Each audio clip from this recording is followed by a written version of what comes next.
ನಮಸ್ತೆ ಪ್ರಿಯ ಸದಸ್ಯರಿಗೆಲ್ಲ ಆರಾಧ್ಯ astro YouTube ಚಾನಲ್ಗೆ ತಮಗೆಲ್ಲರಿಗೂ ಆತ್ಮೀಯವಾದ ಸ್ವಾಗತ. ಇವತ್ತು ನಾವು ಬಹಳ ವಿಶೇಷವಾಗಿ ಇದೇ ತಿಂಗಳ ಜುಲೈ 27ನೇ ತಾರೀಕಿನಿಂದ ಡಿಸೆಂಬರ್ 11ನೇ ತಾರೀಕಿನವರೆಗೆ ಶನಿ ಮಹಾರಾಜ ಮೀನರಾಶಿಯಲ್ಲಿ ಗೋಚಾರದಲ್ಲಿ ವಕ್ರಿ ಆಗ್ತಾ ಇದ್ದಾನೆ. ಈ ಒಂದು ಸಂದರ್ಭದಲ್ಲಿ ನಮ್ಮ 12 ರಾಶಿಗಳವರಿಗೆ ಯಾವ ತರದ ಇಂಪ್ಯಾಕ್ಟ್ ಕ್ರಿಯೇಟ್ ಆಗುತ್ತೆ, ಏನು ಭವಿಷ್ಯ ಇರುತ್ತೆ, ಅದನ್ನ ಸ್ವೀಟ್ ಆಗಿ ಶಾರ್ಟ್ ಆಗಿ ತಿಳಿಸಲಿಕ್ಕೆ ಪ್ರಯತ್ನ ಮಾಡ್ತೇನೆ. ಮುಂದೆ ಹೋಗೋದಕ್ಕಿಂತ ಮುಂಚೆ ನೀವೇನಾದ್ರು ನಮ್ಮ ಚಾನಲ್ಗೆ ಹೊಸಬರಾಗಿದ್ದರೆ ದಯವಿಟ್ಟು ನಮ್ಮ ಯೂಟ್ಯೂಬ್ ಚಾನಲ್ ಸಬ್ಸ್ಕ್ರೈಬ್ ಮಾಡಿ, ಬೆಲ್ ಐಕಾನ್ ಪ್ರೆಸ್ ಮಾಡಿ, ಲೈಕ್ ಮಾಡಿ, ಕಮೆಂಟ್ ಮಾಡಿ, ವಿಡಿಯೋ ಹೈಪ್ ಮಾಡಿ. ವಿಡಿಯೋ ಇಷ್ಟ ಆದಲ್ಲಿ ದಯವಿಟ್ಟು ಇದನ್ನು ನಿಮ್ಮವ್ರ ಜೊತೆಗೆ ಶೇರ್ ಮಾಡಿ. ನಿಮ್ಮಲ್ಲಿ ಒಂದು ಸಣ್ಣ ವಿಜ್ಞಾಪನೆ. ಇದೇ ತಿಂಗಳು ಅಂದ್ರೆ ಜುಲೈ ತಿಂಗಳ 20ನೇ ತಾರೀಕಿನಿಂದ ನಾವು ಒಂದು ಆನ್ಲೈನ್ ತರಗತಿಯನ್ನು ಆರಂಭ ಮಾಡ್ತಾ ಇದ್ದೇವೆ. ಈ ತರಗತಿ ಒಂದು ವಾಸ್ತು ತರಗತಿ ಆಗಿರ್ತದೆ. ಈ ತರಗತಿಯಲ್ಲಿ ನಾವು ಆಸ್ಟ್ರೋವಾಸ್ತು, ಮಹಾವಾಸ್ತು, ಕ್ರಿಸ್ಟಲ್ ವಾಸ್ತು ಹಾಗೂ ವೇದಿಕ್ ವಾಸ್ತು, ಈ 4 ವಾಸ್ತುಗಳ ಒಂದಷ್ಟು ರಹಸ್ಯಗಳನ್ನು ಬ್ಲೆಂಡ್ ಮಾಡಿ ಅದನ್ನು ನಿಮ್ಮ ಜೊತೆ ಶೇರ್ ಮಾಡ್ಕೊಳ್ಳಿಕ್ಕೆ ಪ್ರಯತ್ನ ಮಾಡ್ತೇವೆ. ಯಾರಿಗೆಲ್ಲ ವಾಸ್ತುವಿನಲ್ಲಿ ಆಸಕ್ತಿ ಇದೆ, ವಾಸ್ತುವನ್ನು ಬಹಳ ಪ್ರೊಫೆಷನಲ್ ಆಗಿ ಮಾಡ್ಕೊಂಡು ಹೋಗ್ಬೇಕನ್ನೋ ತೀವ್ರ ಇಚ್ಛೆ ಇದೆ, ಅಂಥವರಲ್ಲಿ ನೀವು ಒಬ್ಬರಾಗಿದ್ದರೆ ಯಾವುದೇ ಕಾರಣಕ್ಕೂ ಈ ಕ್ಲಾಸನ್ನು ಮಿಸ್ ಮಾಡ್ಕೊಳ್ಬೇಡಿ. ಹಾಗಾದ್ರೆ ತಡೆಯಾಕೆ ಡಿಸ್ಕ್ರಿಪ್ಷನ್ ಬಾಕ್ಸ್ ಅಲ್ಲಿ ಟೋಟಲಿ ಡೀಟೇಲ್ ಅನ್ನು ಕೊಟ್ಟಿದ್ದೇವೆ. ಆ ಡೀಟೇಲ್ ಅನ್ನು ಓದಿಕೊಂಡು ಅಲ್ಲಿ ಕೊಟ್ಟಿರೋ ನಂಬರ್ಗೆ ಕರೆ ಮಾಡಿ ನಿಮ್ಮ ಒಂದು ಸೀಟನ್ನ ಹಿಂದೆ ಕಾಯ್ದಿರಿಸುವಂತ ಕೆಲಸ ಮಾಡಿ. ಶನಿ ಮಹಾರಾಜ ವಕ್ರಿ. ಮೊದಲನೇ ಬಂದ್ಬೇಡ ನಮ್ಮ ಮೇಷರಾಶಿ ರಾಶಿಯವರಿಗೆ ಈಗಾಗಲೇ ಶನಿ ಮಹಾರಾಜ ಚಂದ್ರನಿಂದ 12ನೇ ಮನೆ ಅಂದ್ರೆ ಆತ 7.5 ಇದ್ದಾನೆ ಅಂತ ಇಂಡಿಕೇಶನ್. ಅಂದ್ರೆ ಮೇಷರಾಶಿಯವರಿಗೆ ಆಲ್ರೆಡಿ 7.5 ಸ್ಟಾರ್ಟ್ ಆಗಿದೆ. ಹಾಗಾದ್ರೆ ಈಗ ಶನಿ ವಕ್ರಿಯಾಗಿರುವುದರಿಂದ ಏನಾಗುತ್ತೆ, ಮೇಷರಾಶಿಯವರಿಗೆ ತಾತ್ಕಾಲಿಕ ರೂಪದಲ್ಲಿ 7.5 ಶನಿಯಿಂದ ಮುಕ್ತಿ ದೊರೆಯಲಿದೆ ಅಂತ ಒಂದು ಇಂಡಿಕೇಶನ್ ಇದೆ. ಶನಿ ಮಹಾರಾಜ 11ನೇ ಮನೆ ಇನ್ಫ್ಲುಯೆನ್ಸ್ ಅನ್ನ ಕ್ರಿಯೇಟ್ ಮಾಡೋದ್ರಿಂದ, 11ನೇ ಮನೆ ಬಹಳ ಪ್ರಭಾವಕ್ಕೆ ಒಳಗಾಗುವುದರಿಂದ ಒಂದಷ್ಟು ಇಚ್ಛೆಗಳು ಪೂರೈಕೆ ಆಗುತ್ತೆ. ವಿದೇಶಕ್ಕೆ ಹೋಗಬೇಕು, ವಿದೇಶ ಪ್ರಯಾಣ ಮಾಡಬೇಕು ಎನ್ನುವರ ಇಚ್ಛೆ ಕೂಡ ಈಗ ಪೂರೈಕೆ ಆಗುವಂತ ಸಾಧ್ಯತೆಗಳು ತೀರಾ ಜಾಸ್ತಿ. ಮದುವೆಗೆ ಸಂಬಂಧಪಟ್ಟಂತ ಮಾತುಕತೆಗಳು ಮುಂದುವರಿಬೇಕೆನ್ನೋ ಇಚ್ಛೆ ಇದ್ರೆ ಖಂಡಿತ ಅದು ಪ್ರೊಸೀಡ್ ಆಗುವಂತ ಯೋಗ ಭಾಗ್ಯ ಇದೆ. ಅಷ್ಟೇ ಅಲ್ಲದೆ ತುಂಬಾ ಜನಕ್ಕೆ ಅಂದ್ರೆ ಮೇಷರಾಶಿಯವರಿಗೆ ಮನೆ ವಿಚಾರದಲ್ಲಿ ಬದಲಾವಣೆ ಆಗುವಂಥದ್ದು, ಬಾಡಿಗೆ ಮನೆ ಎದುರು ಚೇಂಜ್ ಆಗುವಂತ ಯೋಗ ಭಾಗ್ಯ ಕೂಡ ತೀರಾ ಜಾಸ್ತಿ ಅಂತ ಹೇಳ್ತೇನೆ. ಪ್ರಯತ್ನ ಮಾಡಿ, ಖಂಡಿತ ಈ ಒಂದು ಸಂದರ್ಭದಲ್ಲಿ ಗೆಲುವು ನಿಮ್ಮದಾಗುತ್ತೆ.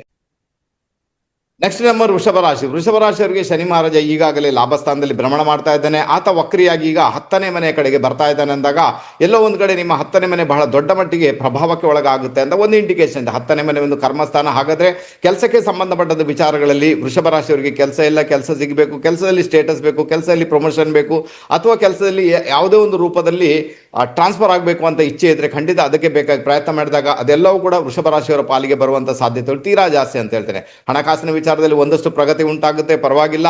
ಬಟ್ ಇಲ್ಲಿ ಮುಖ್ಯವಾಗಿ ನಿಮ್ಮ ಆರೋಗ್ಯ ಮತ್ತು ನಿಮ್ಮ ಮದುವೆ ಜೀವನಕ್ಕೆ ಸಂಬಂಧಪಟ್ಟಂತ ವಿಚಾರಗಳಲ್ಲಿ ಕೆಲವು ಮಿಸ್ಅಂಡರ್ಸ್ಟ್ಯಾಂಡಿಂಗ್ ಮತ್ತು ಮದುವೆ ಜೀವನದಲ್ಲಿ ಸ್ವಲ್ಪ ಬಿರುಕು ಬಿಡುವಂತ ಸಾಧ್ಯತೆ ಇರುವುದರಿಂದ ಈ ಪಾರ್ಟಲ್ಲಿ ಮಾತ್ರ ಜಾಗರೂಕರಾಗಿರಬೇಕು. ಅನ್ಯथा ಪರವಾಗಿಲ್ಲ ಅನ್ನಿಸುವಷ್ಟರ ಮಟ್ಟಿಗೆ ರಿಸಲ್ಟ್ ನಮ್ಮ ವೃಷಭ ರಾಶಿಯವರಿಗೆ ಡೆಫಿನೆಟ್ ಆಗಿ ಇದ್ದೇ ಇದೆ. ನೆಕ್ಸ್ಟ್ ಬಂದ್ಮೇಲೆ ನಮ್ಮ ಮಿಥುನ ರಾಶಿಯವರಿಗೆ ಶನಿ ಮಹಾರಾಜ ಈಗಾಗಲೇ 10ನೇ ಮನೆಯಲ್ಲಿ ಭ್ರಮಣ ಮಾಡ್ತಾ ಇದ್ದಾನೆ. ಇನ್ನು ಆತ ವಕ್ರಿಯಾಗಿ ಭಾಗ್ಯಸ್ಥಾನದ ಕಡೆಗೆ ಬರ್ತಾ ಇರೋದರಿಂದ ನಿಮ್ಮ ಭಾಗ್ಯಸ್ಥಾನ ಅಂತ ಏನಿದೆ ಅದು ಬಹಳ ದೊಡ್ಡ ಮಟ್ಟಿಗೆ ಇನ್ಫ್ಲುಯೆನ್ಸ್ ಅನ್ನ ಪಡ್ಕೊಳ್ಳುತ್ತೆ, ಪ್ರಭಾವಕ್ಕೆ ಒಳಗಾಗುತ್ತೆ. ಅದರ ಅರ್ಥ ಏನು ಅಂದ್ರೆ ಬಹಳ ವಿಶೇಷವಾಗಿ ಭಾಗ್ಯದಲ್ಲಿ ಮುಂದುವರಿಸಿಕೊಂಡು ಹೋಗ್ತೀರಾ. ಯಾರಿಗೆಲ್ಲ ಹೈಯರ್ ಎಜುಕೇಶನ್ ಮಾಡಬೇಕು, ಇಲ್ಲಿ ಕೂಡ ವಿದೇಶಕ್ಕೆ ಹೋಗಬೇಕು ಅಂದಾಗ ಖಂಡಿತ ನೀವು ಪ್ರಯತ್ನ ಮಾಡಿದಾಗ ಅದೆಲ್ಲವೂ ಕೂಡ ನಿಮ್ಮ ಕೈ ಸೇರುತ್ತೆ. ಯಾರಿಗೆಲ್ಲ ಹೈಯರ್ ಎಜುಕೇಶನ್ ಮಾಡಬೇಕು ಅದಕ್ಕಂತೂ ತುಂಬಾ ಒಳ್ಳೆಯ ರಿಸಲ್ಟ್ ಇದೆ ಅಂತ ಹೇಳ್ತೇನೆ. ಅದರ ಜೊತೆಗೆ ಎಲ್ಲೋ ಒಂದು ಕಡೆ ನಿಮ್ಮ ಪ್ರೀತಿ, ಪ್ರೇಮ, ಮಕ್ಕಳ ವಿಚಾರಗಳು ಇಷ್ಟವರೆಗೆ ತೊಂದರೆಗೆ ಸಿಕ್ಕಾಕೊಂಡಿದೆ, ಸಮಸ್ಯೆಗೆ ಸಿಕ್ಕಾಕೊಂಡಿದೆ ಅಂದಾಗ ಖಂಡಿತ ಅದರಲ್ಲಿ ಎಲ್ಲೋ ಒಂದು ಕಡೆ ನಿಮಗೆ ಎಲ್ಲ ಆ ಒಂದು ತೊಂದರೆಗಳಿಂದ ಬಿಡುಗಡೆ ಸಿಗುವಂತ ಯೋಗ ಭಾಗ್ಯ ಕೂಡ ತೀರಾ ಜಾಸ್ತಿ ಅಂತ ಹೇಳ್ತೇನೆ. ನಮ್ಮ ಮಿಥುನ ರಾಶಿಯವರು ಪ್ರಯತ್ನ ಮಾಡಿದಾಗ ಒಳ್ಳೆ ರಿಸಲ್ಟ್ ಬರುತ್ತೆ. ಆನಂತರ ಮಿಥುನ ರಾಶಿಯವರಿಗೆ ಶನಿ ಬಂದು ಅಷ್ಟಮಾಧಿಪತಿ ಆಗಿರುವುದರಿಂದ ಕಾರ್ಯಕ್ಷೇತ್ರದಲ್ಲಿ ಟೋಟಲಿ ಟ್ರಾನ್ಸ್ಫಾರ್ಮೇಶನ್ ಬರುವಂತ ಸಾಧ್ಯತೆ ಉಂಟು. ಟೋಟಲಿ ಎಲ್ಲೋ ಒಂದ್ ಕಡೆ 180 ಡಿಗ್ರಿಯ ಪರಿವರ್ತನೆ ಬರುವ ಸಾಧ್ಯತೆಗಳು ಇರುವುದರಿಂದ ನಮ್ಮ ಮಿಥುನ ರಾಶಿಯವರು ಅದಕ್ಕೆ ಬೇಕಾಗಿ ಪ್ರಯತ್ನ ಮಾಡಿದಾಗ ಅದು ಖಂಡಿತ ನಿಮ್ಮ ಕೈಗೂಡುತ್ತೆ. ಪ್ರಯತ್ನ ಮಾಡಿ, ಗೆಲುವು ಇಲ್ಲಿ ಕೂಡ ನಿಮ್ಮದಾಗುತ್ತೆ. ಇನ್ನು ಕರ್ಕಾಟಕ ರಾಶಿಯವರಿಗೆ ಶನಿ ಮಹಾರಾಜ ಚಂದ್ರನಿಂದ ಭಾಗ್ಯದಲ್ಲಿ ಭ್ರಮಣ ಮಾಡ್ತಾ ಇದ್ದಾನೆ. ವಕ್ರಿಯಾಗಿ ಆತ 8ನೇ ಮನೆಯನ್ನ ಪ್ರಭಾವಗೊಳಿಸ್ತಾ ಇದ್ದಾನೆ. ಅಂದ್ರೆ 8ನೇ ಮನೆ ಪ್ರಭಾವಕ್ಕೆ ಒಳಗಾಗುತ್ತೆ. ಅಲ್ಲಿ ಮೊದಲೇ ರಾಹು ಇದ್ದಾನೆ. ಇದು ಆಕ್ಚುಲಿ ಒಳ್ಳೆ ಲಕ್ಷಣ ಅಲ್ಲ ಅಂತ ಹೇಳ್ತೇನೆ. ಸ್ವಲ್ಪ ಮಾನಹಾನಿ ಪ್ರಕರಣಗಳು ನಡೆಯಬಹುದು, ಕೆಲವರಿಗೆಲ್ಲ ಕೋರ್ಟ್ ಕಚೇರಿ ಎಳೆಯುವಂತ ಸಾಧ್ಯತೆಗಳು ಉಂಟು. ಅದಕ್ಕೋಸ್ಕರ ಬಹಳ ಜಾಗರೂಕರಾಗಿರಿ. ಯಾರೆಲ್ಲ ರಹಸ್ಯಮಯವಾದ ಸಂಬಂಧಗಳನ್ನು ಇಟ್ಟಿದ್ದೀರಾ, ರಹಸ್ಯಮಯವಾಗಿ ವ್ಯವಹಾರಗಳನ್ನು ಮಾಡ್ತೀರಾ, ಸುಳ್ಳು ಪಳ್ಳು ಹೇಳಿ ವ್ಯವಹಾರಗಳನ್ನು ಮಾಡ್ತೀರಾ, ಯಾರಿಗೋ ತೊಂದರೆ ಕೊಟ್ಟು ವ್ಯವಹಾರಗಳನ್ನು ಮಾಡ್ತೀರಾ, ಅಂಥವ್ರಿಗೆಲ್ಲ ಸಮಸ್ಯೆ ಅನುಭವಿಸಬೇಕಾದಂತ ಅನಿವಾರ್ಯತೆ ಬರ್ಬೋದು. ಶನಿ ಬಂದು ಆತ ನ್ಯಾಯಾಧೀಶನಾಗಿರುವುದರಿಂದ 8ನೇ ಮನೆಯಲ್ಲಿ ನೀವು ಏನೇ ತೊಂದರೆಗಳನ್ನು ಕ್ರಿಯೇಟ್ ಮಾಡಿದ್ರು ಕೂಡ ಮೇ ಬಿ ಅದು ನಿಮಗೆ ಈಗ ಮುಂದೆ ಬಂದು ನಿಮಗೆ ಅದು ಪನಿಷ್ಮೆಂಟ್ ಕೊಡುವಂತ ಸಾಧ್ಯತೆಗಳು ತೀರಾ ಜಾಸ್ತಿ ಇದೆ. ಅಷ್ಟೇ ಅಲ್ಲ, ಪ್ರಯಾಣ ಮಾಡುವಾಗ ಬಹಳ ಜಾಗರೂಕರಾಗಿರಿ ಕರ್ಕಾಟಕ ರಾಶಿಯವರು. ಅನ್ಯಥಾ ಆಕ್ಸಿಡೆಂಟ್ ಆಗುವಂತ ಸಾಧ್ಯತೆಗಳನ್ನು ಕೂಡ ತಳ್ಳಿ ಹಾಕುವಂತಿಲ್ಲ. ಆದ್ರೂ ಕೂಡ ಇದರ ಮಧ್ಯದಲ್ಲಿ ದೊಡ್ಡ ಪ್ಲಸ್ ಪಾಯಿಂಟ್ ಏನಿರುತ್ತೆ ಅಂದ್ರೆ ಮನೆ ಕನ್ಸ್ಟ್ರಕ್ಷನ್ ಮಾಡ್ತಾ ಇದ್ರೆ ಅದು ಪ್ರೊಸೀಡ್ ಆಗುತ್ತೆ, ಅಥವಾ ಮನೆ ಕನ್ಸ್ಟ್ರಕ್ಷನ್ ಮಾಡ್ಲಿಕ್ಕೆ ಅದು ನಿಮಗೆ ಎಲ್ಲೋ ಒಂದು ಕಡೆ ಒಂದು ಮುಂಚೂಣಿಯನ್ನ ಅಂದ್ರೆ ಇನಿಷಿಯೇಟ್ ಮಾಡ್ಲಿಕ್ಕೆ ಅದು ನಿಮಗೆ ದಾರಿಯನ್ನ ತೋರಿಸಿಕೊಡುತ್ತದೆ. ಅದೇ ರೀತಿ ಮನೆ ಮಾಡುವಂತ ಯೋಗ ಭಾಗ್ಯ ಕೂಡ ಡೆಫಿನೆಟ್ ಕ್ರಿಯೇಟ್ ಆಗಿದೆ. ಇದು ಒಂದು ಪ್ಲಸ್ ಪಾಯಿಂಟ್ ಆಗಿರ್ತದೆ. ಇರ್ತದೆ, ಒಂದಷ್ಟು ಮೈನಸ್ ಪಾಯಿಂಟ್ ಇರುವುದರಿಂದ ನಮ್ಮ ಕರ್ಕಾಟಕ ರಾಶಿಯವರು ಈ ಒಂದು ದಿನಗಳಲ್ಲಿ ಅಂದರೆ ಒಂದು 137 ದಿನಗಳ ಕಾಲ ಬಹಳ ಜಾಗರೂಕರಾಗಿರ್ಬೇಕಾದಂಥ ಅನಿವಾರ್ಯತೆ ನಿಮ್ಮ ಪಾಲಿಗೆ 100% ಇದೆ. ಸೊ ಟೆಕ್ನಿಕನ್ನು ಫಾಲೋ ಮಾಡಿ ಗೆಲುವು ಖಂಡಿತ ನಿಮ್ಮದಾಗುತ್ತೆ. ಪ್ರಿಕಾಷನ್ ತಗೊಂಡ್ರೆ ಸಾಕು, ಬೇರೇನು ಕೂಡ ಬೇಕಾಗಿಲ್ಲ. ಇನ್ನು ನಮ್ಮ ಸಿಂಹರಾಶಿಯವರಿಗೆ ಈಗಾಗಲೇ ಶನಿ ಮಹಾರಾಜ ಚಂದ್ರನಿಂದ ಅಷ್ಟಮದಲ್ಲಿ ಭ್ರಮಣ ಮಾಡ್ತಾ ಇದ್ದಾನೆ. ಅಷ್ಟಮದ ಶನಿ ದೋಷ ಆಲ್ರೆಡಿ ಇದೆ. ಅದರಿಂದಾಗಿ ಸಿಂಹರಾಶಿಯವರಿಗೆ ಈ ಒಂದು 137 ದಿನಗಳ ಕಾಲ ಅಷ್ಟಮದ ಶನಿಯ ದೋಷದಿಂದ ಮುಕ್ತಿ ದೊರೆಯುತ್ತದೆ ಅಂತ ಒಂದು ಇಂಡಿಕೇಶನ್ ಇದೆ. ಆದರೆ ಶನಿಯಲ್ಲಿ ಸಪ್ತಮಕ್ಕೆ ಬರ್ತಾ ಇದ್ದಾನೆ, ಅಲ್ಲಿ ಮೊದಲೇ ರಾಹು ಇದ್ದಾನೆ. ನಿಮ್ಮ ಮದುವೆಗೆ ಸಂಬಂಧಪಟ್ಟ ವಿಚಾರಗಳು ಅಂದರೆ 7th ಹೌಸ್ ಏನೋದು ಇನ್ಫ್ಲುಯೆನ್ಸ್ ಅನ್ನು ಪಡ್ಕೊಳ್ಳುತ್ತೆ. ಮದುವೆಗೆ ಸಂಬಂಧಪಟ್ಟ ವಿಚಾರಗಳು ದೊಡ್ಡ ಮಟ್ಟಿಗೆ ಇನ್ಫ್ಲುಯೆನ್ಸ್ ಅನ್ನು ಪಡ್ಕೊಳ್ಳುತ್ತೆ.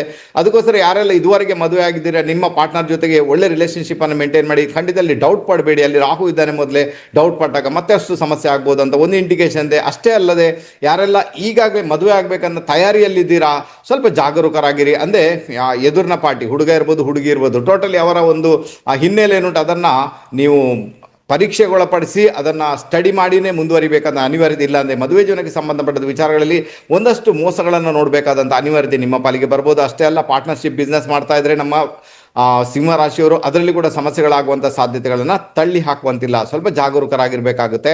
ಆದಾಗ್ಯೂ ನಿಮಗೆ ದೊಡ್ಡ ಪ್ಲಸ್ ಪಾಯಿಂಟ್ ಏನಿರ್ತದೆ ಅಂದರೆ ಕಾರ್ಯಕ್ಷೇತ್ರದಲ್ಲಿ ಲಾಭ ಬೇಕು. ಕಾರ್ಯಕ್ಷೇತ್ರದಲ್ಲಿ ಎಲ್ಲೊಂದು ಕಡೆ ನಿಮ್ಮ ಸ್ಯಾಲ್ರಿಯಲ್ಲಿ ಇನ್ಕ್ರೀಸ್ ಆಗಬೇಕು, ಸ್ಯಾಲ್ರಿ ಹೆಚ್ಚಾಗಬೇಕು ಅಥವಾ ಲಾಭ ಜಾಸ್ತಿ ಬರಬೇಕು ಅನ್ನೋ ತೀವ್ರ ಇಚ್ಛೆ ಇದ್ದರೆ ಖಂಡಿತ ಅದು ಫಲಿತ ಆಗುತ್ತೆ. ಅದು ಒಳ್ಳೆ ರಿಸಲ್ಟನ್ನು ನಿಮ್ಮ ಪಾಲಿಗೆ ಕೊಡುವ ಸಾಧ್ಯತೆಗಳು ಇರುವುದರಿಂದ ಅದಕ್ಕೆ ಬೇಕಾಗಿ ಪ್ರಯತ್ನ ಮಾಡಿದಾಗ ಅದು ಖಂಡಿತ ನಿಮ್ಮ ಕೈಗೂಡುತ್ತೆ. ಓಕೆ, ಸ್ವಲ್ಪ ಪ್ರಿಕಾಷನ್ ತಗೊಳ್ಬೇಕು ನಿಮ್ಮ ಮದುವೆ ವಿಚಾರದಲ್ಲಿ. ಇವಾಗ ಸಿಂಹರಾಶಿಯವರು ಡೆಫಿನೆಟ್ ಆಗಿ ಗೆದ್ದೇ ಗೆಲ್ತೀರಾ. ಇನ್ನು ಕನ್ಯಾ ರಾಶಿಯವರಿಗೆ ಶನಿ ಮಹಾರಾಜ ಈಗಾಗಲೇ 7th ಹೌಸ್ ಅಲ್ಲಿ ಭ್ರಮಣ ಮಾಡ್ತಾ ಇದ್ದಾನೆ. 7th ಹೌಸ್ ಶನಿ ಕೂಡ ಅಂತ ತೊಂದರೆ ಅಂತೂ ಖಂಡಿತ ಅಲ್ಲ. 7ನೇ ಮನೆಯಲ್ಲಿ ಶನಿಗೆ ದಿಗ್ಬಲಿ ಅಂತ ಹೇಳಿದ್ದಾರೆ. ಆತ ಈಗ ವಕ್ರಿಯಾಗಿ 6ನೇ ಮನೆಗೆ ಬರ್ತಾ ಇದ್ದಾನೆ ಅಂದಾಗ 6ನೇ ಮನೆ ಇನ್ಫ್ಲುಯೆನ್ಸ್ ಅನ್ನು ಕ್ರಿಯೇಟ್ ಮಾಡ್ತಾ ಇದ್ದಾನೆ. 6ನೇ ಮನೆ ಬಹಳ ಪ್ರಭಾವಕ್ಕೆ ಒಳಗಾಯಿತು ಅಂದಾಗ ನಮ್ಮ ಕನ್ಯಾ ರಾಶಿಯವರಿಗೆ ಇದು ಒಳ್ಳೆ ಪೀರಿಯಡ್ ಅಂತ ಹೇಳ್ತೇನೆ. ಖಂಡಿತ ಎಲ್ಲ ರೀತಿಯಲ್ಲಿ ಕೂಡ ಸಕ್ಸಸ್ ಆಗುವಂಥ ಸಾಧ್ಯತೆಗಳು. ಎಲ್ಲೋ ಒಂದು ಕಡೆ ಶತ್ರುಕಾಟ ಇದೆ, ಹಣಕಾಸಿನ ವಿಚಾರ ತೊಂದರೆ ಇದೆ, ಅದನ್ನೆಲ್ಲ ನಿಭಾಯಿಸಲಿಕ್ಕೆ ಬೇಕಾಗಿ ಶನಿ ಮಹಾರಾಜ ನಿಮಗೆ ಹೆಲ್ಪ್ ಅಂತೂ ಮಾಡಿಯೇ ಮಾಡ್ತಾನೆ. ಆಲ್ರೆಡಿ ಅಲ್ಲಿ ರಾಹು ಇರುವುದರಿಂದ ಪವರ್ ಡಬಲ್ ಆಯ್ತು ಈಗ. ಅದರಿಂದಾಗಿ 6ನೇ ಮನೆಯಲ್ಲಿ ಬರ್ತಕ್ಕಂಥ ಎಲ್ಲ ರೋಗ, ಋಣ, ರಿಪು ಇದಕ್ಕೆ ಸಂಬಂಧಪಟ್ಟ ತೊಂದರೆಗಳು ಉಂಟು ಅಂತಾದಾಗ ಅದನ್ನು ನಿವಾರಣೆ ಮಾಡಲಿಕ್ಕೆ ಶನಿ ಮಹಾರಾಜ ನಿಮಗೆ ಹೆಲ್ಪ್ ಅಂತೂ ಖಂಡಿತ ಮಾಡಿಯೇ ಮಾಡ್ತಾನೆ. ಅದರ ಜೊತೆಗೆ ಯಾರಿಗೆಲ್ಲ ಕಾರ್ಯಕ್ಷೇತ್ರದಲ್ಲಿ ಸ್ಟೇಟಸ್ ಬೇಕು, ಕಾರ್ಯಕ್ಷೇತ್ರ ಉನ್ನತ ಮಟ್ಟಕ್ಕೆ ಹೋಗಬೇಕು, ಕಾರ್ಯಕ್ಷೇತ್ರದಲ್ಲಿ ಅಧಿಕಾರ ವರ್ಗಕ್ಕೆ ಹೋಗಬೇಕು ಅನ್ನೋ ಇಚ್ಛೆ ಇದ್ರೆ ಖಂಡಿತ ಅದು ಕೈಗೂಡುತ್ತೆ. ಇನ್ನು ಯಾರಿಗೆಲ್ಲ ಕಾರ್ಯಕ್ಷೇತ್ರಕ್ಕೆ ಸಂಬಂಧಪಟ್ಟಂತೆ ಗವರ್ಮೆಂಟ್ ಜಾಬ್ ಬೇಕು ಅಂತ ಅವರು ಕೂಡ ಪ್ರಯತ್ನ ಮಾಡಿದಾಗ ಮೇ ಬಿ ನಿಮ್ಮ ಪಾಲಿಗೆ ಅದು ಬರುವಂತ ಸಾಧ್ಯತೆಗಳು ಇರುವುದರಿಂದ ಪ್ರಯತ್ನ ಮಾಡಿ ಒಳ್ಳೆ ರಿಸಲ್ಟ್ ಅನ್ನ ಡೆಫಿನೆಟ್ ಆಗಿ ಅನುಭವಿಸ್ತೀರಾ. 6ನೇ ಮನೆಗೆ ಶನಿ ಇನ್ಫ್ಲುಯೆನ್ಸ್ ಅನ್ನ ಕ್ರಿಯೇಟ್ ಮಾಡ್ತಾ ಇದ್ದಾನೆ ಅಂದಾಗ ನಿಮ್ಮ ಪಾರ್ಟ್ನರ್ ಇರ್ಬೋದು, ನಿಮ್ಮ ಜೀವನ ಸಂಗಾತಿ ಇರ್ಬೋದು ಅಥವಾ ಮದುವೆ ಜೀವನ ಸ್ವಲ್ಪ ಮಟ್ಟಿಗೆ ಇನ್ಫ್ಲುಯೆನ್ಸ್ಗೊಳಗಾಗುತ್ತೆ, ಸ್ವಲ್ಪ ಮಟ್ಟಿಗೆ ಮಿಸ್ಅಂಡರ್ಸ್ಟ್ಯಾಂಡಿಂಗ್ ಮತ್ತೆ ಅಲ್ಲಿ ತೊಂದರೆಗೊಳಗಾಗುವಂತ ಸಾಧ್ಯತೆ ಉಂಟು. ಇದರ ಬಗ್ಗೆ ಒಂದು ಗಮನ ಕೊಡಿ ಅಂತ ಹೇಳ್ತೇನೆ. ಅನ್ಯथा ನಿಮ್ಮ ಕುಟುಂಬದಲ್ಲಿ ಇರ್ಬೋದು, ಅನಂತ ಹಣಕಾಸಿನ ವಿಚಾರದಲ್ಲಿ ಒಳ್ಳೆ ರೀತಿಯಲ್ಲಿ ಪ್ರೋಗ್ರೆಸ್ ಅನ್ನ ಶನಿ ಮಹಾರಾಜ ಕ್ರಿಯೇಟ್ ಮಾಡಿಯೇ ಮಾಡ್ತಾನೆ. ಇಂಡಿಕೇಶನ್ ಇದೆ ಕನ್ಯಾ ರಾಶಿಯವರು. ಇದರ ಬಗ್ಗೆ ಹೆದರುವಂಥ ಅವಶ್ಯಕತೆಗಳು ನನ್ನ ಲೆಕ್ಕದ ಖಂಡಿತ ಇಲ್ಲ. ಖಂಡಿತ ಒಳ್ಳೆಯದಾಗುತ್ತೆ. ಸಣ್ಣ ಪ್ರಿಕಾಷನ್ ಹೇಳಿಕೊಟ್ಟಿದ್ದೇನೆ, ಫಾಲೋ ಮಾಡಿ. ಅಂದರೆ ಮದುವೆ ಜೀವನಕ್ಕೆ ಸಂಬಂಧಪಟ್ಟಂತೆ ಖಂಡಿತ ಒಳ್ಳೆಯದಂತೂ ಆಗಿಯೇ ಆಗುತ್ತೆ. ಇನ್ನು ತುಲಾರಾಶಿಯವರಿಗೆ ಶನಿ ಮಹಾರಾಜ ಈಗಾಗಲೇ 6ನೇ ಮನೆಯಲ್ಲಿ ಭ್ರಮಣ ಮಾಡ್ತಾ ಇದ್ದಾನೆ. ಅದು ಒಳ್ಳೆ ಲಕ್ಷಣ ಅಂತ ಹೇಳ್ತೇನೆ. ಮೇ ಬಿ ಎಲ್ಲದರಲ್ಲೂ ಕೂಡ ಸಕ್ಸಸ್ ಅನ್ನು ದೊರಕಿಸಿಕೊಡ್ಲಿಕ್ಕೆ ಅದು ಸಹಾಯ ಅಂತೂ ಮಾಡಿಯೇ ಮಾಡಿರ್ತದೆ. ಬಟ್ ಈಗ ಆತ ವಕ್ರಿಯಾಗಿ 5ನೇ ಮನೆಗೆ ಪ್ರಭಾವವನ್ನು ಬೀರುವುದರಿಂದ 5ನೇ ಮನೆಯಲ್ಲಿ ದೊಡ್ಡ ಮಟ್ಟಿಗೆ ಇನ್ಫ್ಲುಯೆನ್ಸ್ ಅನ್ನು ಪಡ್ಕೊಳ್ಳುತ್ತೆ. ಈಗ ಅದರ ಅರ್ಥ ಏನಂದ್ರೆ ಎಲ್ಲೋ ಒಂದು ಕಡೆ ನಿಮಗೆ ಪಂಚಮದ ಶನಿಯ ದೋಷಗಳು ಬರುವುದರಿಂದ ಯಾರಿಗೆ ನಮ್ಮ ತುಲಾರಾಶಿಯವರಿಗೆ ಬಹಳ ಜಾಗರೂಕರಾಗಿರಬೇಕಾಗುತ್ತೆ. ಇಲ್ಲಿ ಮಕ್ಕಳು, ನಿಮ್ಮ ಸ್ನೇಹ, ನಿಮ್ಮ ಪ್ರೀತಿ ಪ್ರೇಮ, ನಿಮ್ಮ ವಿದ್ಯೆ ಇದರಲ್ಲೆಲ್ಲ ಡಿಸ್ಟರ್ಬೆನ್ಸ್ ಆಗುವಂಥ ಸಾಧ್ಯತೆಗಳು. ಅಷ್ಟೇ ಅಲ್ಲ, ಹೊಟ್ಟೆಗೆ ಸಂಬಂಧಪಟ್ಟ ತೊಂದರೆಗಳನ್ನು ನೀವು ಅನುಭವಿಸಬೇಕಾಗಿತ್ತು. ತಾಯಿಯ ಕುಟುಂಬದಲ್ಲಿ ಒಂದಷ್ಟು ತೊಂದರೆಗಳನ್ನು ನೀವು ಫೇಸ್ ಮಾಡಬೇಕಾದಂಥ ಅನಿವಾರ್ಯತೆ. ಅದರ ಅರ್ಥ ಅಲ್ಲಿ ಏನೋ ಸಮಸ್ಯೆ ಆಗುತ್ತೆ, ಅದು ನಿಮಗೂ ಕೂಡ ಅದು ಎಫೆಕ್ಟನ್ನು ಕ್ರಿಯೇಟ್ ಮಾಡುವಂಥ ಸಾಧ್ಯತೆಗಳು ಡೆಫಿನೆಟ್ ಆಗಿ ಇದ್ದೇ ಇರ್ತದೆ. ತಾಯಿಗೆ ಹಲ್ಲು ನೋವಿನ ಸಮಸ್ಯೆಗಳನ್ನು ಎದುರಿಸಬೇಕಾದಂಥ ಅನಿವಾರ್ಯತೆ ಬರ್ಬೋದು. ತಂದೆಯ ಆರೋಗ್ಯದಲ್ಲಿ ಸಮೇತ ಡಿಸ್ಟರ್ಬೆನ್ಸ್ ಆಗುವಂಥ ಸಾಧ್ಯತೆಗಳು ಇರುವುದರಿಂದ ಬಹಳ ಜಾಗರೂಕರಾಗಿರಬೇಕಾದ ಅನಿವಾರ್ಯತೆ ಉಂಟು. ಇದರಲ್ಲಿ ಹೈಯರ್ ಎಜುಕೇಷನ್ ಮಾಡುವವರಿಗೆ ಒಳ್ಳೆ ರಿಸಲ್ಟ್ ಇದೆ, ಪರವಾಗಿಲ್ಲ, ಖಂಡಿತ ಮುಂದೆ ಹೋಗ್ಬೋದು. ಆದರೂ ಕೂಡ ರಾಶಿಯಿಂದ ಪಂಚಮದ ಶನಿಯನ್ನು ಅಂದರೆ ಪಂಚಮದ ಇನ್ಫ್ಲುಯೆನ್ಸನ್ನು ಕ್ರಿಯೇಟ್ ಮಾಡೋ ಶನಿಯನ್ನು ಒಳ್ಳೆಯ ಒಂದು ರಿಸಲ್ಟ್ ಅಲ್ಲ ಅಂತಲೇ ಹೇಳಿರುವುದರಿಂದ ಸ್ವಲ್ಪ ಜಾಗರೂಕರಾಗಿರಬೇಕಾಗುತ್ತೆ. ನಾನು ಹೇಳ್ತೀನಿ, ಪ್ರತಿ ಬಾರಿ ಆಂಜನೇಯನ ಟೆಂಪಲ್ಗೆ ಹೋಗಿ ಅಲ್ಲಿ ಎಳ್ಳೆಣ್ಣೆಯನ್ನು ಅರ್ಪಣೆ ಮಾಡಿ ಬನ್ನಿ ಅಂತ ಹೇಳ್ತೇನೆ. ಒಂದು 137 ದಿನಗಳ ಕಾಲ ಅಂದರೆ ಪ್ರತಿ ವಾರ ಹೋಗಿ. ಅವಾಗ ಏನಾಗುತ್ತೆ, ನಮ್ಮ ತುಲಾರಾಶಿಯವರಿಗೆ ಪಂಚಮ ಶನಿಯ ಒಂದು ಇಂಪ್ಯಾಕ್ಟ್ ಏನು ಬರ್ತಾ ಉಂಟು ಅಥವಾ ಅದರ ಒಂದು ಪ್ರಭಾವ ಏನು ಬರ್ತಾ ಉಂಟು ಅದರಿಂದ ಮುಕ್ತರಾಗಲಿಕ್ಕೆ ಇದು 100% ಸಹಾಯ ಮಾಡ್ತದೆ. ಸಣ್ಣ ಟೆಕ್ನಿಕ್ ಹೇಳಿಕೊಟ್ಟಿದ್ದೇನೆ, ಫಾಲೋ ಮಾಡಿ, ಖಂಡಿತ ಗೆಲುವು ನಿಮ್ಮದಾಗುತ್ತೆ. ಇನ್ನು ವೃಶ್ಚಿಕ ರಾಶಿಯವರಿಗೆ ಶನಿ ಮಹಾರಾಜ ರಾಶಿ ಅಂದರೆ ನಿಮ್ಮ ಚಂದ್ರನಿಂದ 5ನೇ ಮನೆಯಲ್ಲಿ ಭ್ರಮಣ ಮಾಡ್ತಾ ಇದ್ದಾನೆ. ಆಲ್ರೆಡಿ ನಿಮಗೆ ಪಂಚಮ ಶನಿ ದೋಷ ಇದ್ದೇ ಇದೆ. ಆದರೆ ಈಗ ಶನಿ ಮಹಾರಾಜ ವಕ್ರಿಯಾಗಿ ಆತ 4ನೇ ಮನೆಗೆ ಇನ್ಫ್ಲುಯೆನ್ಸ್ ಅನ್ನು ಕ್ರಿಯೇಟ್ ಮಾಡ್ತಾನೆ. 4ನೇ ಮನೆ ಪ್ರಭಾವಕ್ಕೊಳಗಾಗುತ್ತೆ. 4ನೇ ಮನೆ ಮತ್ತು ಭೂಮಿ ಮನೆ ವಿಚಾರಗಳು.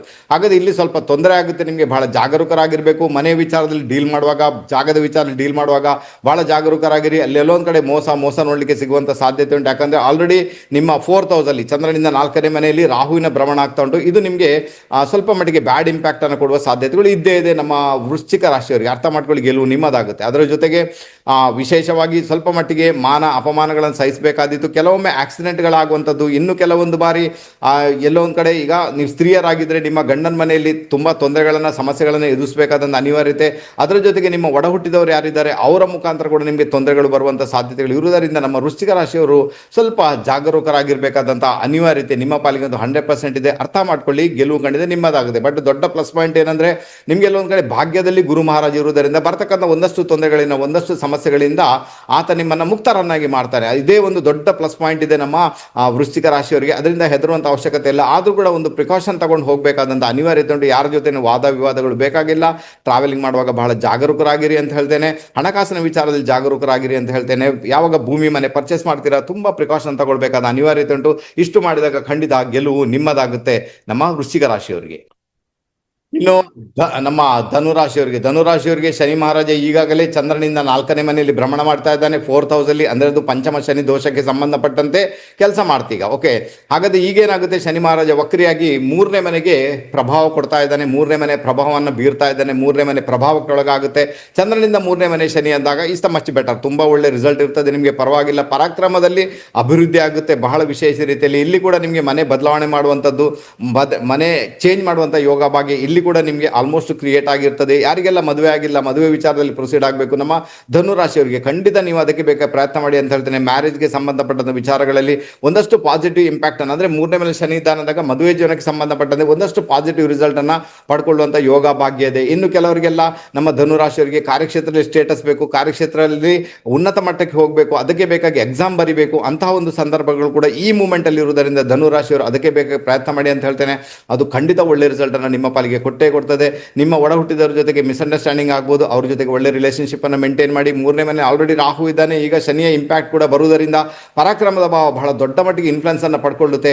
ಆದರೂ ಕೂಡ ಕೆಲವೊಂದು ಬಾರಿ ಏನಾಗುತ್ತೆ, ರಾಹು ತನ್ನ ಪ್ರಭಾವವನ್ನು ಬೀರುವುದರಿಂದ ಪೇಪರ್ ವರ್ಕ್ ಮತ್ತು ಡಾಕ್ಯುಮೆಂಟ್ಗೆ ಸಂಬಂಧಪಟ್ಟಂತೆ ಕೆಲವೊಮ್ಮೆ ಮೋಸಗಳು ಉಂಟಾಗುವುದರಿಂದ ಎಲ್ಲೋ ಭೂಮಿ ಮನೆ ಪರ್ಚೇಸ್ ಮಾಡಬೇಕಾದ್ರೆ ಡಾಕ್ಯುಮೆಂಟ್ ಅನ್ನು ಚೆಕ್ ಮಾಡ್ಕೊಂಡು ಮುಂದುವರಿಬೇಕಾದಂಥ ಅನಿವಾರ್ಯತೆ ಧನುರಾಶಿಯವರಿಗೆ ಡೆಫಿನೆಟ್ ಆಗಿ ಇದ್ದೇ ಇದೆ. ಈ ಒಂದು ಇದನ್ನಷ್ಟೇ ಪ್ರಿಕಾಷನ್ ತಗೊಳ್ಳಿಕ್ಕೆ ಪ್ರಯತ್ನ ಮಾಡಿ. ಬಾಕಿ ವಿಚಾರಗಳು ಅಂತಹ ಸಮಸ್ಯೆಗಳನ್ನು ಖಂಡಿತ ಆಗುವುದಿಲ್ಲ. ನಮ್ಮ ಧನುರಾಶಿಯವರು ಮೇ ಬಿ ಎಲ್ಲ ರೀತಿಯಲ್ಲಿ ಕೂಡ ಗೆದ್ದು ಬಿಡ್ತೀರಾ. ಅರ್ಥ ಮಾಡಿ, ಇಲ್ಲೇನಾಗುತ್ತೆ, ನಿಮಗೆ ಗುರುವಿನ ಕೃಪಾ ಕಟಾಕ್ಷ ಕೂಡ ಇಲ್ಲ. ಗುರು ಅಷ್ಟಮದಲ್ಲಿ ಭ್ರಮಣ ಮಾಡ್ತಾ ಇದ್ದಾನೆ. ಇನ್ನೂ ಸ್ವಲ್ಪ ಸಮಯ ಕಾಯಬೇಕು ನೀವು ಗುರುಬಲ ಬರಬೇಕಾದ್ರೆ. ಬಟ್ ಶನಿ ತುಂಬಾ ಪವರ್ಫುಲ್ ಆಗಿದ್ದಾನೆ, ಚಿಂತೆ ಮಾಡುವಂತ ಅಗತ್ಯ ಇಲ್ಲ, ಪವರ್ಫುಲ್ ಆಗಿ ಬಿಡ್ತಾನೆ. ಆದ್ರೂ ಕೂಡ ಪ್ರಿಕಾಷನ್ ತಗೊಳ್ಬೇಕಾದ ಅನಿವಾರ್ಯತೆ ಇರುವುದರಿಂದ ಧನುರಾಶಿಯವರು ನಾನು ಹೇಳಿದ ಸಣ್ಣ ಟೆಕ್ನಿಕ್ ಅನ್ನು ಫಾಲೋ ಮಾಡಿ ನೋಡಿ, ಇಲ್ಲಿ ಗೆಲುವು ಖಂಡಿತ ನಿಮ್ಮದಾಗುತ್ತೆ. ಇನ್ನು ಮಕರ ರಾಶಿಯವರಿಗೆ ಶನಿ ಮಹಾರಾಜ ರಾಶಿಯಾಧಿಪತಿಯಾಗಿ ಚಂದ್ರನಿಂದ 3ನೇ ಮನೆಯಲ್ಲಿ ಭ್ರಮಣ ಮಾಡ್ತಾ ಇದ್ದಾನೆ. ಆಲ್ರೆಡಿ ಈಗಲೇ ಭ್ರಮಣ ಮಾಡ್ತಾ ಇದ್ದಾನೆ. ಆದರೆ ಈಗ ವಕ್ರಿಯಾಗಿ ಆತ ಏನ್ ಮಾಡ್ತಾನೆ, 2ನೇ ಮನೆಗೆ ಪ್ರಭಾವವನ್ನು ಬೀರ್ತಾನೆ. 2ನೇ ಮನೆ ಬಂದು ಧನಸ್ಥಾನ, ವಾಣಿಸ್ಥಾನ, ಕುಟುಂಬ ಸ್ಥಾನ, ಅಲ್ಲಿ ಆಲ್ರೆಡಿ ರಾಹು ಇದ್ದಾನೆ. ಮತ್ತೆ ಶನಿಯ ಇಂಪ್ಯಾಕ್ಟ್ ಆಗುವುದರಿಂದ ಮಕರ ರಾಶಿಯವರು ದಯವಿಟ್ಟು ನಿಮ್ಮ ಹಣಕಾಸಿನ ವಿಚಾರದಲ್ಲಿ ಬಹಳ ಜಾಗರೂಕರಾಗಿರ್ಬೇಕಾದ ಅನಿವಾರ್ಯತೆ ಉಂಟು. ವ್ಯವಹಾರ ಮಾಡಬೇಕಾದ್ರೆ ಬಹಳ ಜಾಗರೂಕರಾಗಿರಿ. ದುಡ್ಡಿನ ವಿಚಾರದಲ್ಲಿ ಒಂದಷ್ಟು ತೊಂದರೆಗಳನ್ನು ನೀವು ಡೆಫಿನೆಟ್ ಆಗಿ ಅನುಭವಿಸ್ತೀರಿ ಅಂತ ಇಂಡಿಕೇಶನ್ ಇದೆ. ಎಲ್ಲಿವರೆಗೆ ರಾಹು ಮತ್ತೆ ಶನಿಯ ಒಂದು ಪ್ರಭಾವ 2ನೇ ಮನೆಗೇನೆ ಬರುವುದರಿಂದ 2ನೇ ಮನೆ ದೊಡ್ಡ ಮಟ್ಟಿಗೆ ಇನ್ಫ್ಲುಯೆನ್ಸ್ ಅನ್ನ ಪಡ್ಕೊಳ್ಳುತ್ತೆ. ದೊಡ್ಡ ಪ್ಲಸ್ ಪಾಯಿಂಟ್ ಏನಾಗುತ್ತೆ, ನಿಮ್ಮ ಕಾರ್ಯಕ್ಷೇತ್ರ ತುಂಬಾ ಚೆನ್ನಾಗಿ ಮುಂದುವರಿತದೆ, ಕೆಲಸದಲ್ಲಿ ತುಂಬಾ ಚೆನ್ನಾಗಿ ಮುಂದುವರಿಯುವಂತ ಯೋಗ ಭಾಗ್ಯ ಕ್ರಿಯೇಟ್ ಆಗುತ್ತೆ. ಬಟ್ ನಿಮ್ಮ ಮ್ಯಾರಿಡ್ ಲೈಫ್ಗೆ ಸಂಬಂಧಪಟ್ಟಿದ ಒಂದಷ್ಟು ಮಿಸ್ಅಂಡರ್ಸ್ಟ್ಯಾಂಡಿಂಗ್ ಮತ್ತೆ ಆರೋಗ್ಯದ ಬಗ್ಗೆ ತುಂಬಾ ಗಮನ ಕೊಡಬೇಕಾದಂತ ಅನಿವಾರ್ಯತೆ ಉಂಟು ಅಂತ ಹೇಳ್ತೇನೆ. ಇದನ್ನ ಗಮನದಲ್ಲಿಸ್ಕೊಳ್ಳಿ, ಗೆಲುವು ಖಂಡಿತ ನಿಮ್ಮದಾಗುತ್ತೆ. ಮಕರ ರಾಶಿಯವರಿಗೆ ಆಲ್ರೆಡಿ 7.5 ಶನಿಯಿಂದ ಮುಕ್ತಿ ಅಂತೂ ದೊರೆತಿದೆ ಇಷ್ಟರವರೆಗೆ. ಓಕೆ, ಬಟ್ ಈಗ ಶನಿ ಮಹಾರಾಜ ವಕ್ರಿಯಾಗಿರುವುದರಿಂದ ಮತ್ತು ಎಲ್ಲೋ ಒಂದು ಕಡೆ 7.5 ಶನಿಯ ಒಂದು ಪ್ರಭಾವ ನಿಮ್ಮ ಪಾಲಿಗೆ ಬರುವುದರಿಂದ ಸ್ವಲ್ಪ ಜಾಗರೂಕರಾಗಿರಿ ಅಂತ ಹೇಳ್ತೇನೆ. ದುಡ್ಡಿನ ವ್ಯವಹಾರ ಮಾಡುವಾಗ, ಮಾತಾಡುವಾಗ, ಕುಟುಂಬದ ವಿಚಾರದಲ್ಲಿ ಸ್ವಲ್ಪ ಪ್ರಿಕಾಷನ್ ತಗೊಳ್ಳಿ ಅಂತ ಹೇಳ್ತೇನೆ. ಯೋಚನೆ ಮಾಡಿ ಮಾತಾಡಿ ಅಂತ ಹೇಳ್ತೇನೆ. ಅದರ ಮುಖಾಂತರ ಏನಾಗುತ್ತೆ, ಮಕರ ರಾಶಿಗೆ ಬರ್ತಕ್ಕಂಥ ಒಂದಷ್ಟು ತೊಂದರೆಗಳು, ಒಂದಷ್ಟು ಸಮಸ್ಯೆಗಳು ಅಲ್ಲಿಂದಲೇ ದೂರ ಆಗ್ತೇವೆ. ಚಿಂತೆ ಮಾಡೋದಾಗುತ್ತೆ ನನ್ನ ಲೆಕ್ಕದಲ್ಲಿ ಖಂಡಿತ ಇಲ್ಲ. ಪ್ರಿಕಾಷನ್ ಹೇಳಿಕೊಟ್ಟಿದ್ದೇನೆ, ಫಾಲೋ ಮಾಡಿ, ಗೆಲುವು ಖಂಡಿತ ನಿಮ್ಮದಾಗುತ್ತೆ ನಮ್ಮ ಮಕರ ರಾಶಿಯವರಿಗೆ. ಇನ್ನು ನಮ್ಮ ಕುಂಭರಾಶಿಯವರಿಗೆ ಶನಿ ಮಹಾರಾಜ ಚಂದ್ರನಿಂದ 2ನೇ ಮನೆಯಲ್ಲಿ ಭ್ರಮಣ ಮಾಡ್ತಾ ಇದ್ದಾನೆ. 7.5 ಕೊನೆ ಹಂತ ನಡೀತಾ ಉಂಟು ನಮ್ಮ ಕುಂಭರಾಶಿಯವರಿಗೆ. ಬಟ್ ಈಗ ಶನಿ ಮಹಾರಾಜ ವಕ್ರಿಯಾಗಿ ಆತ ರಾಶಿಗೇನೆ ಬರ್ತಾ ಇರುವುದರಿಂದ, ಅಂದ್ರೆ ನಿಮ್ಮ ಕುಂಭರಾಶಿಗೇನೆ ಬರ್ತಾ ಇರುವುದರಿಂದ, ಕುಂಭರಾಶಿ ಅಂದ್ರೆ ನಿಮ್ಮ ರಾಶಿ ಅನ್ನೋದು ದೊಡ್ಡ ಪ್ರಭಾವಕ್ಕೆ ಒಳಗಾಗುತ್ತೆ ಅನ್ನೋ ಒಂದು ಇಂಡಿಕೇಶನ್ ಇದೆ. ಬಹಳ ಮುಖ್ಯವಾಗಿ ಇಲ್ಲಿ ಚಂದ್ರನ ಬಳಿಗೇನೆ ಶನಿಯ ಒಂದು ಪ್ರಭಾವ ಬರುವುದರಿಂದ ಖಂಡಿತ ನಿಮಗೆ ಮಾನಸಿಕ ರೀತಿಯಲ್ಲಿ ಗೊಂದಲಗಳು ಉಂಟಾಗುತ್ತೆ. ಹಣಕಾಸಿನ ವಿಚಾರದಲ್ಲಿ ಸಮೇತ ಇಲ್ಲಿ ತೊಂದರೆಗಳು ಉಂಟಾಗುವ ಸಾಧ್ಯತೆ ಉಂಟು. ಅದರ ಜೊತೆಗೆ ನಿಮ್ಮ ಆರೋಗ್ಯದ ಬಗ್ಗೆ ತುಂಬಾ ಗಮನ ಕೊಡಬೇಕಾದಂಥ ಅನಿವಾರ್ಯತೆ ನಿಮ್ಮ ಪಾಲಿಗಂತೂ 100% ಇದೆ. ಬಾಕಿ ವಿಚಾರ ಶನಿ ಮಹಾರಾಜ ಪರವಾಗಿಲ್ಲ, ಬಟ್ ಯಾಕಂದ್ರೆ ಶನಿ ನಿಮಗೆ ಆತ ನಿಮಗೆ ವ್ಯಯಾಧಿಪತಿ ಆಗಿರ್ತಾನೆ, ಆನಂತರ ಆತ ನಿಮ್ಮ ರಾಶಿಯಾಧಿಪತಿನೇ ಆಗಿರ್ತಾನೆ. ಅದರಿಂದಾಗಿ ಶನಿ ತುಂಬಾ ತೊಂದರೆ ಕೊಡ್ತಾನಂತಲ್ಲ, ಬಟ್ ಖರ್ಚು ವೆಚ್ಚಗಳನ್ನ ಬಹಳ ಜಾಸ್ತಿ ಮಾಡಿಬಿಡ್ತಾನೆ. ಹೆಲ್ತ್ಗೆ, ಆರೋಗ್ಯಕ್ಕೆ ಸಂಬಂಧಪಟ್ಟ ಖರ್ಚು ಮಾಡಬೇಕಾದ ಅನಿವಾರ್ಯತೆ ನಿಮ್ಮ ಪಾಲಿಗಂತೂ ಖಂಡಿತ ಬರ್ಬೋದು. ರಾಶಿಯಲ್ಲಿನೇ ಶನಿಯ ಒಂದು ಇಂಪ್ಯಾಕ್ಟ್ ಬರ್ತಾ ಇರುವುದರಿಂದ ನಿಮ್ಮ ತಂದೆಗೆ ಸಂಬಂಧಪಟ್ಟಂತ ಆರೋಗ್ಯದ ವಿಚಾರದಲ್ಲಿ ಗಮನ ಕೊಡಬೇಕಾದಂಥ ಅನಿವಾರ್ಯತೆ ನಿಮ್ಮ ಪಾಲಿಗೊಂದು 100% ಇದೆ. ಭಾಗ್ಯಕ್ಕೆ ಬಲ ಇದೆ. ದೂರ ಪ್ರಯಾಣ ಮಾಡುವಂಥ ಯೋಗ ಭಾಗ್ಯ ಇದೆ. ದೂರ ಪ್ರಯಾಣ, ತೀರ್ಥಕ್ಷೇತ್ರ ಯಾತ್ರೆ ದರ್ಶನ ಮಾಡುವಂಥ ಯೋಗ ಭಾಗ್ಯ ಇದೆ. ಸ್ನೇಹಿತರಿಂದ ಸಪೋರ್ಟ್ ಅನ್ನು ಪಡ್ಕೊಳ್ಳುವಂಥ ಯೋಗ ಭಾಗ್ಯ ಕೂಡ ಡೆಫಿನೆಟ್ ಆಗಿ ನಿಮ್ಮ ಪಾಲಿಗೆ ಇದ್ದೇ ಇದೆ. ಬಟ್ ರಾಶಿಯಲ್ಲಿ ಶನಿಯ ಒಂದು ಪ್ರಭಾವ ಏನುಂಟು ಅದನ್ನು ತೋರಿಸಿಕೊಟ್ಟಿದ್ದೇನೆ. ಸ್ವಲ್ಪ ಪ್ರಿಕಾಷನ್ ತಗೊಳ್ಳಿ. ಪ್ರತಿದಿನ ಬೆಳಿಗ್ಗೆ ಎದ್ದು ಸ್ವಲ್ಪ ಯೋಗ ಪ್ರಾಣಾಯಾಮಗಳನ್ನು ಮಾಡುವುದರಿಂದ ಬರತಕ್ಕಂತಹ ಒಂದು ಆರೋಗ್ಯದ ಸಮಸ್ಯೆಗಳಿಂದ ನೀವು ಮುಕ್ತರಾಗಿ ಬಿಡ್ಬೋದು. ಬೆಳಿಗ್ಗೆ ಎದ್ದು 2 ಗ್ಲಾಸ್ ನೀರು ಬಾಯಿ ತೊಳೆಯದೆ ಕುಡಿಯುವುದರಿಂದ ಕೂಡ ಒಂದಷ್ಟು ಇಮ್ಯುನಿಟಿ ಪವರ್ ಅನ್ನು ಜಾಸ್ತಿ ಮಾಡ್ಕೊಳ್ಳಿಕ್ಕೆ ನಿಮ್ಮಿಂದ ಸಾಧ್ಯತೆ ಉಂಟು ನಮ್ಮ ಕುಂಭರಾಶಿಯವರಿಗೆ. ಇದರ ಮುಖಾಂತರ ಕೂಡ ಗೆಲುವು ಖಂಡಿತ ನಿಮ್ಮದಾಗುತ್ತೆ. ಹೆದರಬೇಡಿ, ಇನ್ನು ಸ್ವಲ್ಪ ಸಮಯದಲ್ಲಿ ಎಲ್ಲ ರಿಲೀಫ್ ಆಗಲಿಕ್ಕೆ ಶುರುವಾಗುತ್ತೆ. ಚಿಂತೆ ಮಾಡುವಂತ ಅಗತ್ಯ ಇಲ್ಲಿ ಕುಂಭರಾಶಿಯವರಿಗೆ ಗುರುಬಲ ಕೂಡ ಇಲ್ಲದೇ ಇರುವುದರಿಂದ ಸ್ವಲ್ಪ ಮಟ್ಟಿಗೆ ತೊಂದರೆಗಳನ್ನ ಈ ಮೂಮೆಂಟ್ ಅಲ್ಲಿ ಅನುಭವಿಸಬೇಕಾದಿತ್ತು. ಬಟ್ ಮುಂದೆ ಹೋಗಿ ಎಲ್ಲವೂ ಕೂಡ ಒಳ್ಳೆಯದಾಗುವುದರಿಂದ, ಗುರುಬಲ ಕೂಡ ಬರುವುದರಿಂದ ಒಳ್ಳೆ ರಿಸಲ್ಟ್ ಅನ್ನು ನೀವು ಅನುಭವಿಸ್ತೀರ. ಚಿಂತೆ ಮಾಡಬೇಡಿ. ಸಣ್ಣ ಪ್ರಿಕಾಷನ್ ಹೇಳಿಕೊಟ್ಟಿದ್ದೇನೆ, ದಯವಿಟ್ಟು ಅದನ್ನು ಫಾಲೋ ಮಾಡಿ ಅಂತ ಹೇಳ್ತೇನೆ. ಇನ್ನೂ ಬೇಕಾದ್ರೆ ಈಶ್ವರನ ಟೆಂಪಲ್, ಎಲ್ಲಿ ಈಶ್ವರನ ಟೆಂಪಲ್ ಇದೆ ಅಲ್ಲಿ ಹೋಗಿ ಸ್ವಲ್ಪ ಎಳ್ಳೆಣ್ಣೆಯನ್ನು ಅರ್ಪಿಸಿ ಓಂ ನಮಃ ಶಿವಾಯದ ಮಂತ್ರವನ್ನು ಪ್ರತಿದಿನ ಚಾಂಟ್ ಮಾಡಿ ಮತ್ತೆ ಅಲ್ಲಿ ಪ್ರದಕ್ಷಿಣೆ ಹಾಕೊಂಡು ಬನ್ನಿ ಅಂತ ಹೇಳ್ತೇನೆ. ಕುಂಭರಾಶಿಯವರಿಗೆ ಈ ಒಂದು ಶನಿ ಮಹಾರಾಜನ ಒಂದು ದೊಡ್ಡ ಪ್ರಭಾವದಿಂದ ಬರತಕ್ಕಂಥ ಒಂದಷ್ಟು ತೊಂದರೆಗಳಿಂದ, ಒಂದಷ್ಟು ಸಮಸ್ಯೆಗಳಿಂದ ಡೆಫಿನೆಟ್ ಆಗಿ ನೀವು ಮುಕ್ತರಾಗಿ ಬಿಡ್ತೀರಾ. ಫಾಲೋ ಮಾಡಿ ಕುಂಭರಾಶಿಯವರು ಗೆಲುವು ಖಂಡಿತ ನಿಮ್ಮದಾಗುತ್ತೆ.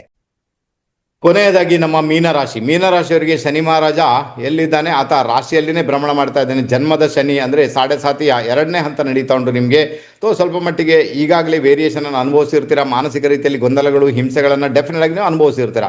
ಬಟ್ ಈಗೇನಾಗುತ್ತೆ, ಶನಿ ಮಹಾರಾಜ ವಕ್ರಿಯಾಗಿದ್ದಾನೆ ಅಂದಾಗ ಆತ 12ನೇ ಮನೆ ಪ್ರಭಾವವನ್ನು ಕೊಡ್ತಾನೆ. 12ನೇ ಮನೆಗೆ ಪ್ರಭಾವ ಬೀರ್ತಾನೆ ಅಂದಾಗ ಖರ್ಚು ವೆಚ್ಚಗಳು ಜಾಸ್ತಿ ಆಗ್ಬೋದು. ಆರೋಗ್ಯದ ವಿಚಾರಗಳನ್ನು ಬಹಳಷ್ಟು ಗಮನ ಕೊಟ್ಟು ಹೋಗಬೇಕಾದ ಅನಿವಾರ್ಯತೆ, ತುಂಬ ಖರ್ಚು ವೆಚ್ಚಗಳಾಗುವಂಥ ಸಾಧ್ಯತೆಗಳು ಇದ್ದೇ ಇದೆ ಅಂತ ಹೇಳ್ತೇನೆ.